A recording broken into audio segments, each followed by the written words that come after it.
रात्रंदिवस सीता माऊली करू राम, म्हणून सीता माऊलीपासून राम एकीकडे नाही. हृदये आत्मा श्री रघुपती, पाहता वेदशास्त्र उत्पत्ती. ऐसी जे का निज प्रेतिती, भजन भक्ती ते नाव. भजन भक्ती रात्रंदिवस मुखातून सारखं रामाचं चिंतन, राम राम हे भजन रात्रंदिवस सीता माऊलीच्या मुखातून आळस सुद्धा नाही, म्हणून राम सीता माऊलीपासून एकीकडे नाही. तेची भक्ती धरिता चित्ती, श्रीराम दिसे सर्वभूती. हे दृष्टीची भजन स्थिती, केला वेदांती निश्चय. असं वेदांती निश्चय केला रात्रंदिवस सारखं. रथदाही इंद्रियाच्या ठिकाणी रामाचं भजन आणि रामाची मूर्ती दृष्टी समोर दिसल्यासारखी असत. भास पूर्ण सीता माऊलीचा झालेला. याची स्थिती वचनोच्चार, याची वचक वचन निर्धार. श्रीराम अक्षरी अक्षर, नामोच्चार श्रीराम. नामाचा उच्चार श्रीराम. रामाशिवी दुसरं चिंतन चित्ताच्या ठिकाणी नाही. रामच सारखं भजन, राम राम असा शब्द मुखातून इंद्रियातून सर्व रोमातून रामाचं चिंतन. श्रीराम जय राम अक्षरे, शारा शारातीत परे. बाहवा निशी शंकरे, अत्युत्तरे सांगतली. असं श्रीराम जय राम भजन रात्रंदिवस मुखातून सारखं आणि हृदयातून सुद्धा सर्व इंद्रियाच्या ठिकाणी राम गोप भरून उरल्यानं, आणि म्हणून भावताचा परिसर राम राम भजन करू लागले. याची स्थिती करिता श्रवण, अक्षरार्थ श्रीराम पूर्ण. सांगता झाला श्री रघुनंदन, हे निज भजन श्रावणाचे. हनुमंत महागारी येऊन रामाने विचारलं, म्हणून ती खोड हनुमंताला पटली. जे रामाने सांगितलं ते निश्चित बरोबर खोड आपल्याला पटले. मुखातून रामाचं भजन, सर्व इंद्रिय राम राम शब्द करायला. गावतातून राम राम, प्रथवीतून राम राम, दगड सुद्धा राम राम, वृक्षे सुद्धा राम राम शब्द ऐकू लागला. रसासी श्रीराम स्वादता, रसने राम रसविनता. ऐसे नीरस भोग भोगिता, श्री रघुनाथा निज भजन. रामाचा सर्व रात्रंदिवस सारखं भजन हृदयाच्या ठिकाणी भोगता तोच राम. जीभ रसना सुद्धा राम राम शब्द करू लागली. याची परिगंध ग्रहण, सुगंधासी श्रीराम जीवन. तोची अवघग्रांनी सर्वज्ञ, हे निज भजन ग्रंथाचे. श्वास घ्यायचा आणि बाहेर सोडायचा तो सुद्धा राम राम शब्द, आणि जो सुगंध गंधासारखा तो सुद्धा राम राम शब्द.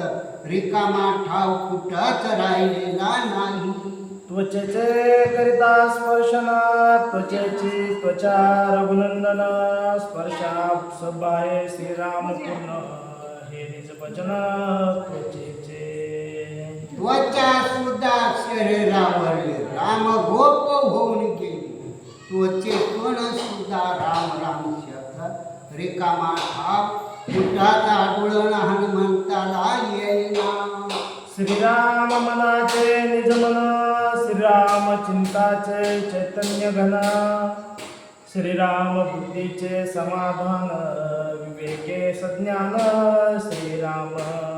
बुद्धीच्या ठिकाणी चालना देणारे राम, बुद्धी सुद्धा राम हो. प्रत्येक इंद्रियाच्या ठिकाणी रामच, रामाशिवी दुसरा ठाव कुठंच नाही. अहा स्वहा कोह करता हम सोम श्री राम वसे भगवंता ऐसे ऐशिया अनंता भजे श्री रघुनाथा जानकी. अहम कोहम सोहम तिने अवस्थेच्या ठिकाणी राम रूपच भरून उरलेले. असं चित्ताच्या ठिकाणी चैतन्य मूर्ती चिंता सीता माऊली सारखं करू लागली. श्रीराम गतीची गती, श्रीराम सीतेची निज भक्ती, श्रीराम सबाह्य सर्व बुद्धी तयाची स्थिती. गतीची निज गती श्रीरामाच आणि भक्ताला देहाच्या ठिकाणी जेवढे इंद्रिय काही इंद्रियाच्या प्रत्येक इंद्रियाच्या ठिकाणी रामाशिवी दुसरा ठाव नाही. राम राम शब्द असा हृदयातून सुद्धा निघालेला हनुमंताने ऐकिला. ऐशिया श्रीराम भजना पुढे, रावण भयते बापुडे, येऊ न शके सीते पुढे, सीता ही रडे लटकेची. लटकर रडणं सीता माऊलीना गावलं. रास रात्रंदिवस सारखा भजन राम रूपा सीता माऊली होऊन गेल्या.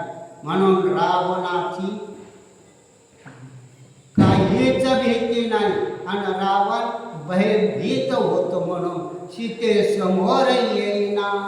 राम सीतेची अनन्यता, श्रीराम वेगळी नव्हे सीता, सीते वेगळे श्री रघुनाथा, नाही सर्वता दुरी जाणे. रामापासून सीता दूर एकीकडे गेलेली नाही आणि सीतेपासून राम एकीकडे गेलेले नाही. म्हणून दोघही श्री पुरुष दोन्ही अवस्था दोघाची एकमय. म्हणून दोघही एकाच ठिकाणी राहतात. ऐसा परी भजे सीता, समूळ कळले हनुमंता, भक्त रक्षणे श्री रघुनाथा, तेही मज आता कळवाले.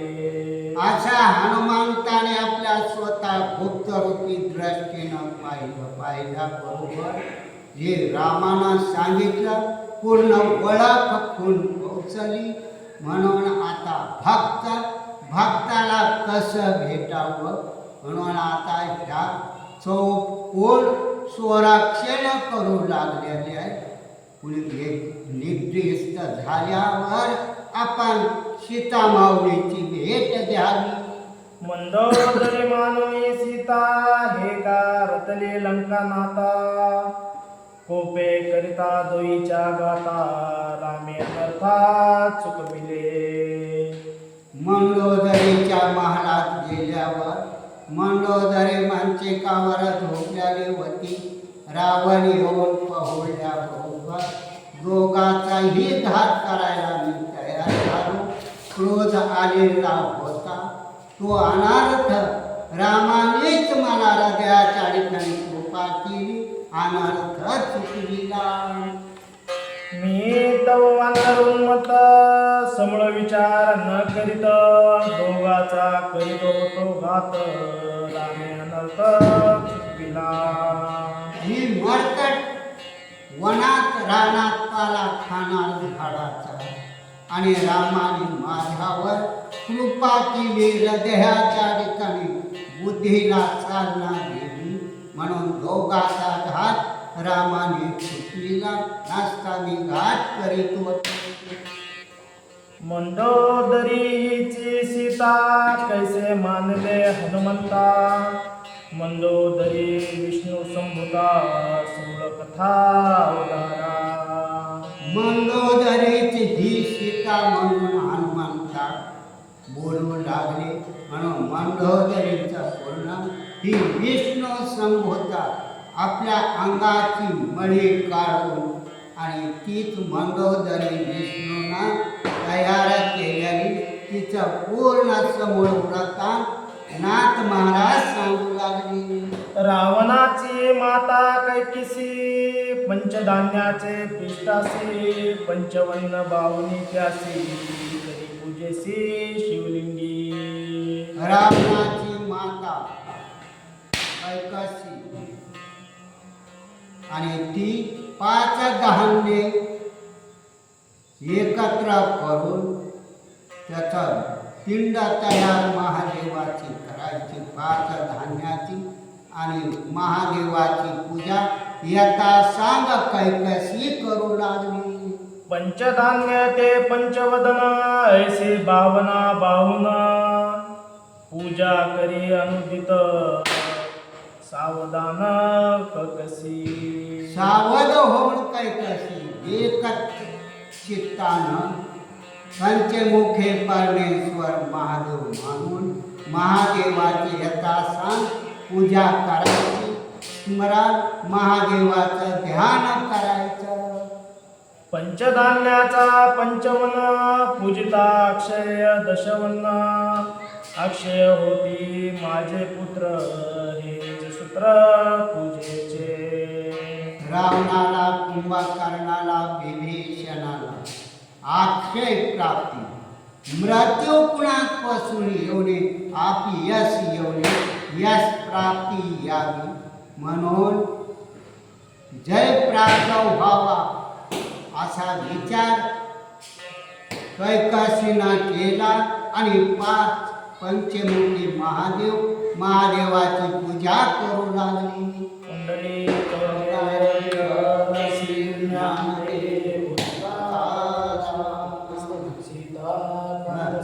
जय जय राम हनुमंत महाराज की जय.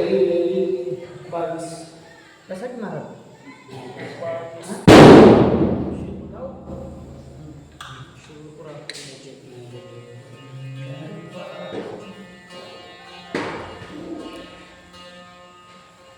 पुंडली कवरते विठ्ठल श्री ज्ञानदेव तुकाराम सीता कष्ट समन जय राम हनुमंत महाराज की जय. श्री गणेशाय नमः. श्री सरस्वते नमः. श्री रामचंद्राय नमः. शिवरात्रीचे दिवशी योनी समुद्र तीरासी निर्मोनिया शिवलिंगासी करे कैकसी महापूजा. राक्षस भगवान शिवशंकराला पावन करून घेण्यासाठी काय काय करतात. त्यापैकीची कैकसी नावाची राक्षसीन होती. रावणाची माता होती. 5 धान्याचं पीठ तयार करायची आणि त्यापासून 5 पिंड म्हणजे 5 शिवशंकराचे तोंड म्हणावा किंवा मुख म्हणावे तयार करायची आणि तसं ज्योतिर्लिंग तयार करून शिवरात्रीला तिथं यायची आणि तिचं पूजन करायची. षोडशोपचारे पूजा झाली त्यावरी बेलाची लाखोली ते पाणी शिवनामी वाहिली पूजा केली अनुपम्य. कैकसीचा त्यामध्ये स्वार्थ होता. भगवान शिवशंकराला प्रसन्न करून घेण्यासाठी ती शिवरात्रीला पूजा करीत होती. तिच्यावर एक बेलाचं पान व्हायची. मनोभावातून 16 प्रकाराची पूजा केली असं या ठिकाणी नाथ महाराज सांगतात. परंतु ती पूजा करत असताना काय काय घडलं. ती पाने बेलाचे पत्र एक एक शिवनामे स्वतंत्र भावे पूजिला श्री शंकर मनोहर ती पूजा. शिवशंकराला आवड बेलाच्या पानाची. मग ते बेलाचे पान स्वतंत्ररित्या घ्यायची. एक पान त्या पिंडीवर ठेवलं शिवशंकराच्या बनवलेल्या त्या पिठाच्या की त्याच्यानंतर एक नामस्मरण घ्यायची. असे जेवढे पानं होते तेवढे भगवान शिवशंकराचं नामस्मरण घेऊन त्याच्यावर पूजा करायची कैकसी. ऐसे करोनिया पूजन लावोनिया दोन्ही नयन कैकसी बैसता धरुनी ध्यान आने आन ते झाले. मनोभावातून तिनं पूजा केली. शिवशंकराला प्रसन्न करून घ्यायचं, राक्षस कुळाला बळ मिळवून द्यायचं हा तिचा उद्देश होता. डोळ्याने भेटल्यानंतर भगवान शिवशंकराचं नामस्मरण करू लागली. त्यानंतर काय पुढं घडलं ते आता ऐका. राक्षस द्वेषी इंद्र येऊन लिंग समुद्रे करुणी मग्न, सागर न करीच भग्न, स्थापे सर्वज्ञ हटकेश्वरी. देवाचा राजा इंद्र होता आणि हे राक्षस मारून गेले तर देवाला त्रास देत होते. मग देवाला त्रास देण्याचं वाचवण्याचं काम इंद्राचं होतं, म्हणून इंद्र त्या ठिकाणी आलेला. का तर आता जर बळ मिळालं तरी देवाला त्रास देतील शिवपुरं. म्हणून काय केलं तिने, जे बनवलेलं शिव ज्योतिर्लिंग होतं, ते लिंग होतं ते पाण्यामध्ये टाकून दिलं. पण पाण्यामध्ये टाकलं पण त्याचे तुकडे झाले नाहीत, भंग झालं नाही, अखंड राहिलं असं या ठिकाणी सांगतात. त्या लिंगाची हटकेश्वरी पूजा होत से अद्यापीवरी. बिल्ल प्रवाह गोमतीरा सागरी, देखते शिवरात्री सर्व लोक. मग ते जे आहे ते सागरामध्ये टाकलेलं अजूनही ते हटकेश्वरी नावाने ज्योतिर्लिंग आहे उपलब्ध. त्याची महाशिवरात्रीला असो किंवा महिन्याला प्रत्येक महिन्याला येऊन शिवरात्री असो, त्या शिवरात्रीला येऊन अनेक भक्त पूजा करतात असं नाथ महाराज सांगतात. कैकसी जव उघडे नयन, तव पूजा लिंगा पडे खान. पुत्र पौत्र निवे संतान, ते आते विघ्न लिंगहानी. कैकशीने डोळे उघडून पाहिले, जे समोर ज्योतिर्लिंग होतं ते तिला दिसलं नाही, आणि दिसलं नाही त्यावेळेस ती काय झाली, ती खचून गेलेली आहे कैकशी राक्षी. कैकसे दीर्घ रुदन करे, माझी देव पूजा नेली. जळो रावणाची राज्य थोरी, काय संसारी नांदत. कैकशी स्वतःला दुर्भाग्यवान समजू लागली. रावण लंकेचा मोठा राजा आहे आणि एवढा राजा असताना माझं ज्योतिर्लिंगाचं तो रक्षण करू शकत नाही. काय करायचं या रावणाच्या थोरीला, अशी चिंता व्यक्त करते कैकशी. ऐकता मातेचे रुदन, रावणाला स्वे धावून. एरी मने लिंगा पडले खान, काय वदन दाविसी. या ठिकाणी रावणाने कानाने ऐकलं कैकशी दुःख व्यक्त करते. रावणाने ऐकल्याबरोबर तिथं धावून आला. त्यावेळेस कैकशी म्हणू लागली, माझं हे जे लिंग होतं शिवशंकराचं बनवलेलं, ते इथून कुणीतरी चोरून नेलं. तू का म्हणून इथं आलास काळा तोंड घेऊन. न करिता विसर्जन, जे लिंगाशी होय विघ्न. ते संतान निसंतान, शिव वचन शिवा वगमी.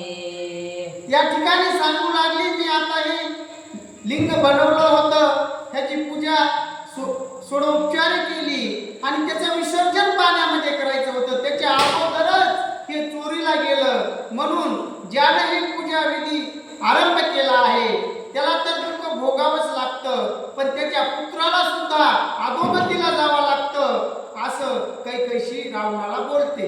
एरो मने माते अवतारी, उतरले साई सूत्रे. रत्नलिंगा हे घरी, पूजा करे त्याची. त्या ठिकाणी सांगू लागला रावण, अजून एक अजून लिंग आपल्या घरी आहे आणि त्या लिंगामध्ये सुद्धा शिवशंकर आपल्याला प्रसन्न करून घेतील. रत्नाचा आहे, तिथं जाऊन तू पूजा करीत बसणार. त्यावेळेस कैकशी काय बोलते. अनेक परी लिंगाची थोरी, बोलली आहे आगमक शास्त्री. कैकसी त्या लिंगाती हाती न धरी, अनाचारी केविरी गो.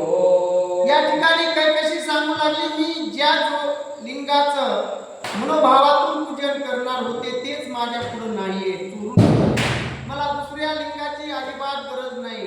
कारण का तर ज्याचं अर्धवट पूजा करण्याचं पाप त्या ठिकाणी लागतं असं कैकशीला म्हणायचंय. माझे लिंग न येता आणि कमी न घे सर्वथा. शेव दीक्षेची हे अवस्था, लिंग न येता प्राणत्याग. शिवशंकराचे भक्तच असे असतात, ते म्हणते किंवा जे हाती घेतलं त्याची पूजा पूर्ण करायची आणि त्याची जर अर्धवट झाली तर ते आपण अधपताला जातो. आपलं दुर्भाग्य त्या देतं आणि आपण दोषी होतो. मग त्याच्यासाठी मला तीच ज्योतिर्लिंग महत्वाचं आहे. दुसरं कितीही मूल्यवान असलं तरी त्याची उपयोग नाही. आद्यापेवरी शेव मार्गी दुजिया लिंगाची सांडुनी मागे पूजन करते लिंगा लागे प्राण त्यागी निजने ते. मग या ठिकाणी शिवशंकराचे जे भक्त आहेत ते काय करतात? जे समोर पूजेला घेतलेलं जे ज्योतिर्लिंग आहे त्याचीच पूजा व्यवस्थित करून त्याच्यातच शिवशंकराला प्रसन्न करून घेतात. त्या पूजा बाजूला ठेवून दुसऱ्या ज्योतिर्लिंगाची किंवा लिंगाची पूजा करत नाहीत. असं काही कशी रावणाला बोलून दाखवते. रावण विनवी मातेसी तो का व्यर्थ प्राण देसी मी जाईन शिवापासी तुझ्या लिंगासी आणि न. रावण त्याच्या माता कैकशीला बोलू लागलेला आहे, मी भगवान शिवशंकरापाशी जातो आणि ज्योतिर्लिंग घेऊन येतो, त्याची तू पूजा कर. शिव स्वामी माझे माता तू तव जानसे तत्वता प्रसन्न करोनी विश्वनाथा लिंग मी आता आणि न. कपटी राक्षसाचं बोलणं खूप गोड असतं, गोड बोलतात, पण पुढं पुढं काय अनार्थ करतो रावण. काय म्हणू लागलेला आहे? शिवशंकर माझी माता पिता आहे आणि ते माझं उल्लंघन करीत नाहीत, मला जो लिंग देतात आणि ते घेऊन येतो. कैकसे सांगे रावणासी नारदे सांगितले मजपासी आत्मलिंग शिवापासी ते आणसी ते धन्य. कैकशीला नारदाने सांगितलं की आत्मलिंग हे खूप धन्यता देतं, प्राप्ती जर त्याची झाली तर, आणि ते आता शिवशंकरापाशी या आणि तू ते घेऊन ये, त्यातच खरं आपलं धन्यता प्राप्त होईल. ऐकुनी मातेचे वचन सवेग निघाला दशानन शिवापासी स्वे घेऊन करे नमन साष्टांगी. आता रावणामध्ये अहंकार लपलेला होता. त्याला वाटलं शिवशंकर माझे स्वामी असले तरी माझा आदर करतील, म्हणून त्याने सुरुवातीला गेल्याबरोबर शिवशंकरला नमस्कार केला. जवळी आलिया रावणासी शंकरन पुसे तुकालासी याजिका झालासी उदासी रावणासी पुसेना. त्या ठिकाणी रावण गेलाय, त्याला कचरा समजलं भगवान शिवशंकरानं, आणि कचरा समजून त्याच्याकडे पाहिलं सुद्धा नाही. म्हणून रावण मनामध्ये विचार करतो की शंकर माझ्यावर का रागावले, माझ्याकडे पाहिना का गेले. बाण आणि रावण हेचे शिवाचे पर्यंते पूर्ण त्याचे वचनानुप्रमाण शिवापण नुलंघी. बाणासूर आणि रावण हे प्रिय आहेत, रावणाचे दोघच भक्त असे सांगतात. पण प्रिय असून सुद्धा तो शिवशंकराने दिलेल्या वरदानाचा अनर्थच करतात असं या ठिकाणी. तरी पण त्याचं शिवशंकर पाहत नाही असं रावण. त्याचे रावणासी आता शिवन पुसे सर्वथा परमचिंता लंकानाथा यासी मी आता काय करू. रावण मोठेपणाने भगवान शिवशंकराकडे गेलेला आहे. कैकशीला सांगितलंय किंवा मी ज्योतिर्लिंग आत्मज्योतिर्लिंग घेऊन येतो, पण भगवान शिवशंकर त्याच्याकडे पाहत नाहीत. रावणाच्या मनामध्ये चिंता निर्माण होते. जया भक्तासी निष्काम पाओ तया सन्मुख सदाशिव तोचे सकाम होता पहाओ शिव सोये पुसेना. भगवान शिवशंकर या ठिकाणी जो निष्काम म्हणजे कामाचा लोभ घेऊन जो गेला नाही, त्याच्याकडे समोरासमोर शिवशंकर पाहता. परंतु रावण या ठिकाणी काय करून गेलेला होता? आपला लोभाचं काम वर्तीने गेलेला होता. त्याला शिवशंकरातून प्राप्त पाहिजे होतं ज्योतिर्लिंग, म्हणून गेला, म्हणून शिवशंकर पाहत नाही. रावणे देखिले शिवाचे कांता जे का पार्वती जगन्माता हे मी शिवासी मागे नाता सकामता दुसरी. बघा या ठिकाणी पहिलं काम जे होतं ते आत्मज्योतिर्लिंगाचं, आणि आता जगाची जगन्माता माता सीतेवरच त्याची अभिलेषा गेलेली, मन गेलेलं आहे. एवढा नीच वर्तीचा रावण आहे आणि भगवान शिवशंकराला गुरु मानतोय. रावण उभा दोन प्रहर सदाशिव नवेची सादर कोटे गुंतला श्री शंकर पाहे अंतरी रावण. रावण 6 तास उभा राहिलेला आहे, तरी सुद्धा भगवान शिवशंकर रावणाकडे पाहत नाही. त्यावेळेस रावण विचार करतो की शिवशंकर कुठं गुंतले असतील. शृंगारीची जनत्कारी शिव गुंतला नादांतरी ऐसे जाणोनी निर्धारी रावण करी ते ऐका. या ठिकाणी भगवान शिवशंकराचा गौरव म्हणजे विष्णू नारायण आहेत आणि त्यांची संगीत ऐकतात. ते कशामध्ये? विण्यामध्ये. नारद मुनी ज्यावेळेस काय म्हणतात, नारायण नारायण, तोच विना त्या ठिकाणी म्हणू लागलेला आहे. आणि नारायण म्हणजे भगवान श्रीरामाचंच रूप आहे आणि ते ऐकण्यामध्ये शिवशंकर व्यस्त आहेत. उतरो निया निज माता शिर लावो निया युक्ता रावणे केला विना हाता होय वाजविता ती युक्ती. रावणानं काय केलं? भगवान शिवशंकर आपल्याकडे पाहत नाही म्हणून स्वतःच जे शिर आहे कापलं, हातात घेतलं आणि त्याचा इना बनवला आणि वाजवीत बसला. रावण हस्ताचा पैसुर मधुर मंजुळा निअरवार तेने सुकावला श्री शंकर गौरी हर तुष्टला.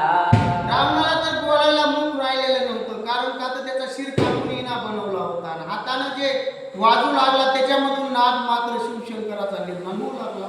रावणासी माग म्हणता मागता नाही मोडीला माता कृपा उपजली विश्वनाथा वर देता स्वे झाला. भगवान शिवशंकर प्रसन्न झाले, स्वतःचा शिर कापून इना बनवला आणि माझं भजन करतोय म्हणल्यासारखा आनंदच वाटला भगवानाला. आणि भगवान शिवशंकरला आनंद वाटल्यानंतर त्याला म्हणले तू महाग म्हणावं, तर त्याला बोलण्यासाठी आता काय नाही, शिर नाही. मग शिर नाही म्हणल्यासारखं काय करतात भोलेनाथ? तुवा मोडोनिया निज शिर माझ सुखी केले अपार तो होशील दश शिर वीर शूर ती लोकी. मग आता स्वतःचा शिर कापून माझला अर्पण केलास, त्याचा इना बनवलास, त्याच्यावर शिव भजन तू रावणा केलंस, म्हणून तुझी ख्याती होण्यासाठी तुला आता 10 शिर देतो, असे भगवान शिवशंकराने वरदान दिलं. कुंडली कवरदे हरी विठ्ठल श्री ज्ञानदेव तुकाराम सीताकांत समन जय राम हनुमंत महाराज.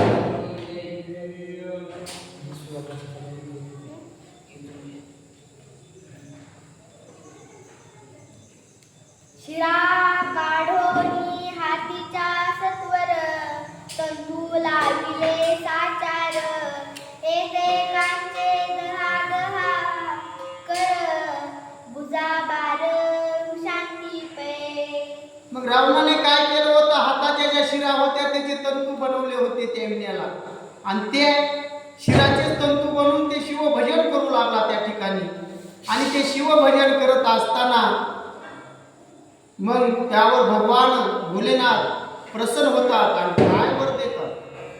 वर देता वृषभध्वज रावणा दहा शिरे वीज पूजा अमृत कुपी देवोनी ओजा बळ बळ समाजी आगबळी. मग या ठिकाणी काय करतात भगवान शिवशंकर? रावणाला 10 शिर तर देतात, पण अमृत सुद्धा देतात.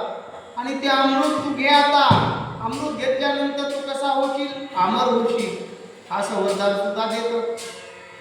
शिव म्हणे लंकानाथा जे जे आवडे तुझे चिंता ते ते देईन मी आता प्रसन्नता गरजत. भगवान शिवशंकराने काय काय दिलं? 10 शिर दिले, 20 हात दिले आणि अमर राहण्यासाठी अमृत दिलं. एवढं देऊन सुद्धा भगवान शिवशंकर त्याला महाग म्हणतात. आणि महाग म्हटल्यानंतर आता रावण काय मागतोय? सदाशिव स्वयंभोळा तो नेने राक्षसाची कळा दुष्ट बुद्धी त्या